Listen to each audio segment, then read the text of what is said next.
You শুনুন, আপনার ঔদ্ধত্য আর আপনার অহংকার যেই দামি জামা কাপড়ে ঢাকা পড়ছে না সেটা আগে বুঝুন।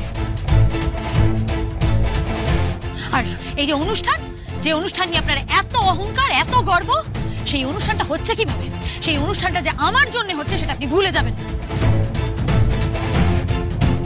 আপনার এই কেসদের মুখ দেখাবেন কি করে আপনি শুনি? ও মাই গড, এই লোয়ার মিডল ক্লাস মেয়েটার থেকে এখন আমাকে এই কথাগুলো শুনতে হবে? বাহ, সত্যি। আসলে কি জানিস দাদা ভাই, ও আসল কথাটাকে ঢাকা দেওয়ার জন্য এই সমস্ত কথা বলছে। যতই বলুক না কেন, আমি এই, আমি সেই, আমি এই করতে পারি, আমি সেই করতে পারি, বাট সিংহরায় বাড়ির পুজো, এত সেলিব্রিটি, ভালো ভালো মেনু, এই সমস্ত কিছুর লোভে এত অপমানের পরেও এই মেয়েটা এইখানে ঠিক চলে এসেছে। ম্যাডাম শুনুন, আপনি ভুল জানেন। আপনাদের বাড়িতে এই সেলিব্রিটিদের দেখার ইচ্ছা আমার নেই, আর না ওই খাবার খাওয়ার ইচ্ছে আছে। সহ্য। আমি এই বাড়িতে এসেছি তার কারণ উনি আমাকে ইনভাইট করেছেন, উনি বলেছেন বলে আপনাদের বাড়িতে আমি ঢুকতে বাধ্য হয়েছি। না হলে আপনি এবং আপনার এই দাদা ভাই এদের অসভ্যতা আমি দেখার ইচ্ছা আমার ছিল। বেশ করেছি বলেছি, বেশ করেছি। আর শেষ একটা কথা বলে রাখছি, ভালো করে শুনে রাখুন। আপনার এই পুজো না আপনারই মতো, বাইরে জাঁকজমকটা আছে কিন্তু ভেতর থেকে ফাঁপা। না হলে মায়ের পুজো ছেড়ে কেউ স্টেজের সামনে ভিড় করে নাচ দেখার জন্য?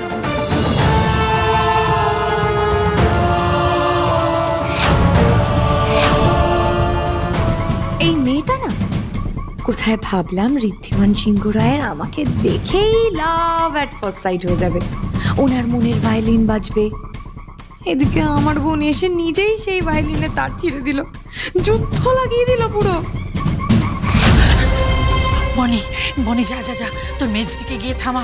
কি পাগলের মতো বকবক করছে ও? পাগলের মতো কোথায় বকবক করছে গো? ওটা ঠিকই বলছে, একদম টাইট দিয়ে দিচ্ছে লোকটাকে।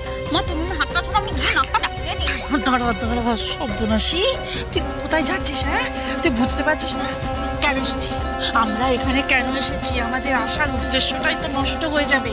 আরে শোন, ও যে এত ঝগড়াঝাটি করছে, একটু বাদে ওরা যদি জানতে পারে যে দুতি ওরই দিদি, তখন ওরা কি আর দুতিকে পছন্দ করবে? পছন্দ করা তো দূরের কথা, বাড়ি থেকে বের করে দেবে, ফিরে তাকাবে না।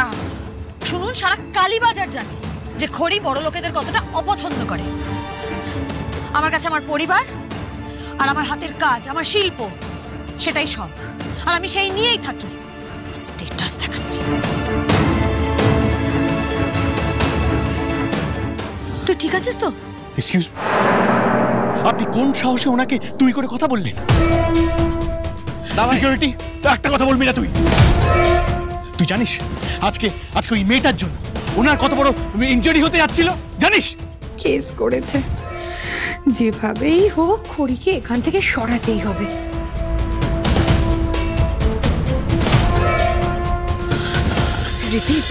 রীতি, কি হচ্ছেটা কি বাবা? এত গেস্টের সামনে তুই প্লিজ নিজের টেম্পার লুজ করিস না এভাবে। উনি নাকি শেখাবেন আমি কিভাবে কথা বলবো। আপনি জানেন ওকে? ও মাগো, বুকে ব্যথা করছে মাগো। এক্ষুনি ওর কে সে কথা বলে দিলে সব তো শেষ হয়ে যাবে মাগো। ও বাবা গো, কি মানে? ও এবার আমি একটা কথা বলি। পুজোর দিনকে এইভাবে অশান্তি করার কোনো মানে হয় না।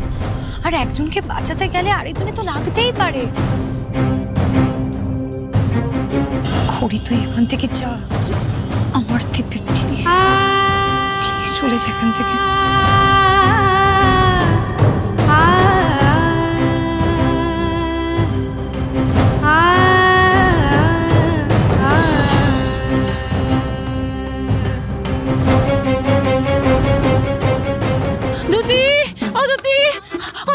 আমার ঠিক আছিস তো মা? বাবা, আমার তো বুকটা করে ধরপড় ধরপড় করছিল, পায়ে লেগেছে, ভীষণ ব্যথা করছে। দেখছেন আপনি, দেখছেন আপনার জন্য উনি এইভাবে পায়ে চোট পেয়েছেন। Mister Sinha Roy, please leave it. পুজোর দিন এরকম ছোটখাটো অ্যাক্সিডেন্ট হতেই পারে, ওকে যেতে দিন। আর আমার মনে হয় আমার জন্য পুজোর দিনে কাউকে বকাবকি করলে পুজোর আনন্দটাই যে নষ্ট হয়ে যাবে। সরি, আসলে এই মেয়েটা, আপনি যান প্লিজ, এখান থেকে যান। আর কোনো চিন্তা নেই, উনি তোমাকে ক্ষমা করে দিয়েছেন, তুমি যেতে পারো এবার এখান থেকে। আরে বহুত লজ্জা তো, পরটি এরকম মেসিকে না চেনার ভান কেন করছে? আর মাও তো। কি হলো, যাও।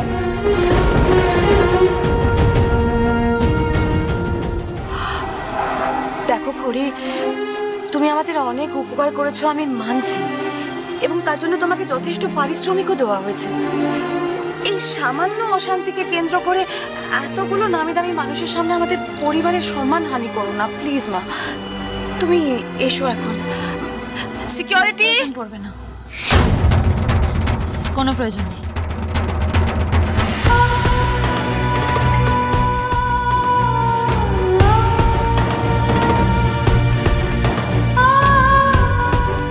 তোকে একটু কষ্ট দিয়ে ফেললাম খড়িমা, আমায় ক্ষমা করে দিস।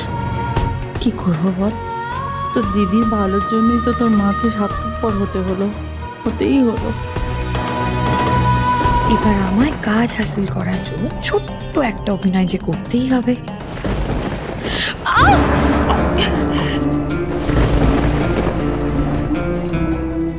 আপনার আপনার পায়ে খুব পেন হচ্ছে না? একটু। আপনি চাইলে আমার উপর সাপোর্ট দিয়ে আসতে পারেন, if you don't have a problem. Sumedha, Sumedha, first aid box নিয়ে তুমি এক্ষুনি আমার রুমে এসো।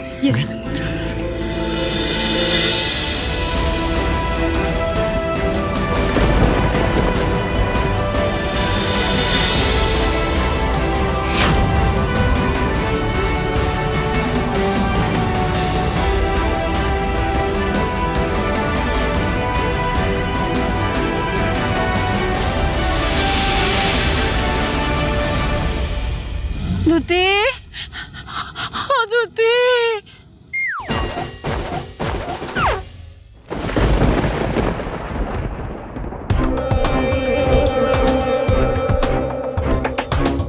কেরা? ওই মেয়েটা কেরা? জানি না, বাট মেয়েটা বেশ ইন্টারেস্টিং। ধুনুচি নাচের সময় দেখছিলাম, দাদা ভাই তো ওর দিক থেকে চোখ সরাতেই পারছিল। রিয়েলি? ঋদ্ধি মেয়েটাকে পুরো খুলে তুলে নিয়ে ঘরে চলে গেল। ফার্স্ট টাইম ঋদ্ধির এতটা কনসার্ন দেখলাম কারো জন্য। মেজদি, তুই চুপচাপ কেন চলে এলি? তুই বলতে পারলি না তোর বর্দি হয়? বেফালতু তোকে লোকটা এতগুলো কথা শুনিয়ে দিল। আমিও তাই ভেবেছিলাম, আমিও সেটাই ভেবেছিলাম, রাগের মাথায় সত্যি কথাটা বলে দিই। কিন্তু তারপর ভেবে দেখলাম আমি সত্যি কথা বলে দিলে মা আর বর্দি খুব দুঃখ পেত, ওদের মন ভেঙে যেত। ওই ঋদ্ধিমান সিংহরা আমাকে খুব অপছন্দ করে। তুই ভাবতে পারবি না সকাল থেকে কি ঝামেলা হয়েছে। ও ঝামেলা? তারপরে তুই চুপচাপ অতগুলো কথা কেন শুনবি? ছাড় না, ওসব বাদ দে, সব ঝামেলার কথা বাদ দে। না, বাদ আমি দেবো না। আজ বর্দি যে ধনুজি নাচ করছে সেটা শুধুমাত্র তোর জন্য। এত সুন্দর ড্রেস পরে যে ফাটবাজি করছে না, সেটাও শুধুমাত্র তোর জন্য। আর মা আর বর্দি স্বীকার করুক না করুক, এটা আমি খুব ভালো করে জানি যে এই সিংহরায় বাড়ির পাসগুলো পেয়েছি আমরা শুধুমাত্র তোর জন্য মেজদি। আর এখানে তোকেই এতটা অপমানিত হতে হলো। এই বাজে পুজোয় বাজে লোকজনদের সঙ্গে আমার এক মুহূর্ত থাকবো না। আমি এক্ষুনি তোর সাথে বাড়ি যাবো। একদম না, তুই কোথাও যাবি না, তুই এখানেই থাকবি। বনি, তুই মা আর দিদির সাথেই থাকবি। আমি বাড়ি যাচ্ছি, গিয়ে বাবলুদাকে পাঠিয়ে দিচ্ছি। মাঝে মাঝে তোর ওপর না বিশাল রাগ হয় মেজদি, তুই তো বড্ড বেশিই ভালো। আর তুই এতটা ভালো করি না, তুই এতটা কষ্ট পাস। কই কষ্ট? এই যে আমার বোন আমাকে এত ভালোবাসে, তারপর আর কষ্ট থাকে? মেজদি, তুই আমাদের জন্য আর কত কষ্ট করবি বলতো?